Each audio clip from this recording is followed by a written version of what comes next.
അതാണ് വലിയ കാര്യം.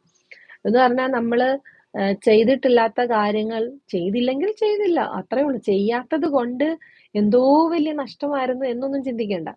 ചെയ്യുമ്പം ചെയ്യുക. ചെയ്യാൻ പറ്റിയില്ലേ, ചെയ്യാൻ പറ്റിയില്ല. അത്രേ ഉള്ളൂ. അങ്ങനെയാണെങ്കി അങ്ങനെ ചിന്തിച്ചാലേ ലൈഫ് നമുക്ക് ആസ്വദിച്ച് ജീവിക്കാൻ പറ്റത്തുള്ളൂ. ഇല്ലെങ്കിൽ എല്ലാത്തിലും ഞാൻ എന്റെ മോളോട് പറഞ്ഞു കൊടുക്കാറുണ്ട്. നമുക്ക് എന്താണോ ഉള്ളത് അതില് ഹാപ്പിനെസ് കണ്ടെത്തുക. അതില് നമ്മള് ഹാപ്പിനെസ് കണ്ടെത്തിയില്ലെങ്കില് നമുക്ക് ഒരിക്കലും ജീവിതത്തില് ഹാപ്പിനെസ് ഉണ്ടാവില്ല. കാരണം മറ്റുള്ളവരുടെ അല്ലെങ്കിൽ മറ്റുള്ള കാര്യങ്ങൾ കാണുമ്പം അയ്യോ! എനിക്കില്ലല്ലോ, എനിക്കില്ലല്ലോ, എനിക്കും വേണം എന്നുള്ള ഒരു തിങ്കിങ് മാത്രമേ വരത്തുള്ളൂ. അപ്പം നമുക്കുള്ളത് കാണാൻ നമുക്ക് പറ്റത്തില്ല. അപ്പം നമുക്കെന്താണോ ഉള്ളത് അതില് നമ്മള് ഹാപ്പിനെസ് കണ്ടെത്തുക. എങ്കിലേ നമുക്ക് ജീവിതം സന്തോഷത്തോടെ ജീവിക്കാൻ പറ്റത്തുള്ളൂ. ഹാപ്പിനെസ്സിൽ കണ്ടെത്താൻ പറ്റിയില്ലെങ്കിൽ നമ്മള് എന്നും അയ്യോ എനിക്കില്ലല്ലോ. നമ്മുടെ നാട്ടിൽ എപ്പഴും പറ്റുന്ന ഒരു പ്രശ്നം അതാണ്. നമ്മളെപ്പഴും നമുക്കുള്ളതല്ല കാണുന്നത്.